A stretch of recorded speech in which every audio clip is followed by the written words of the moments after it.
J'essaye de me rappeler des souvenirs, mais j'en ai pas beaucoup. Iš tikrųjų, mes susipažinom būtent 2005 metais, kai aš važiavau pirmą kartą išvis į Prancūziją ir pirmą kartą į fotografijos festivalį. Ce que je me souviens, c'est de la guerre, quoi. J'étais adolescente à ce moment-là, alors évidemment... Ouais.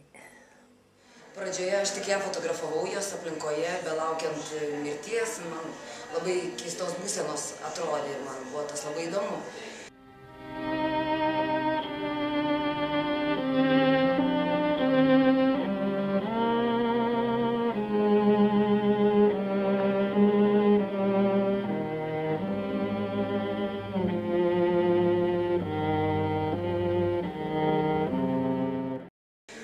Ir po to vieną dieną aš grįžtu namo ir galvoju, aš juk nieko nežinau apie ją, aš tiek fotografavau, tiek mėnesių, kiekvieną trečiadienį ateidama pas ją, nes tik trečiadieniais būdavo laisva.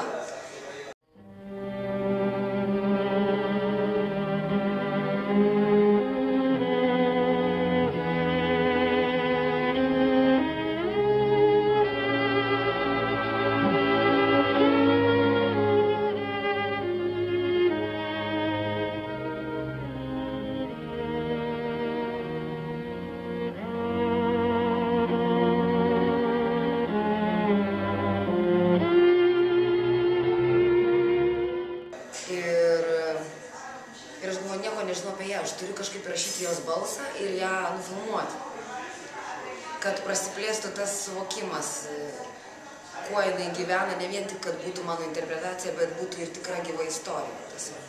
On a donné l'ordre de les abattre.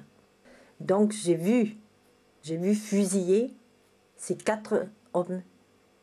Tu sais, c'est des souvenirs que tu perds pas, ça. J'étais jeune, mais je devais avoir donc... C'était après la libération, je devais avoir 19 ans. Et je me rappelle très très bien, je les revois devant mes yeux comme si j'y étais. Šis dokumentinis video man leido suprasti daug dalykų apie žmogus, apie egzistenciją, apie mirtį. Ir kaip jinai tame video sako, man reikėjo sulaukti 81 metų, kad aš pajusčiau laimę.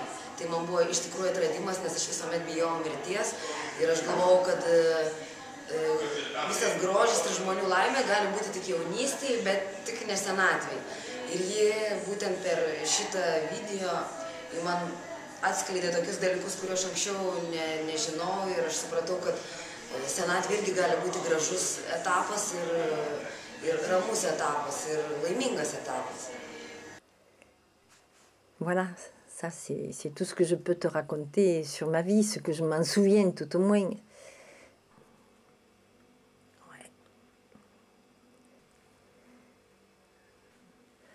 J'aimerais avoir des choses gaies à te raconter, mais j'en ai pas beaucoup, j'en ai pas. Je crois que mes plus grosses joies sont celles de maintenant.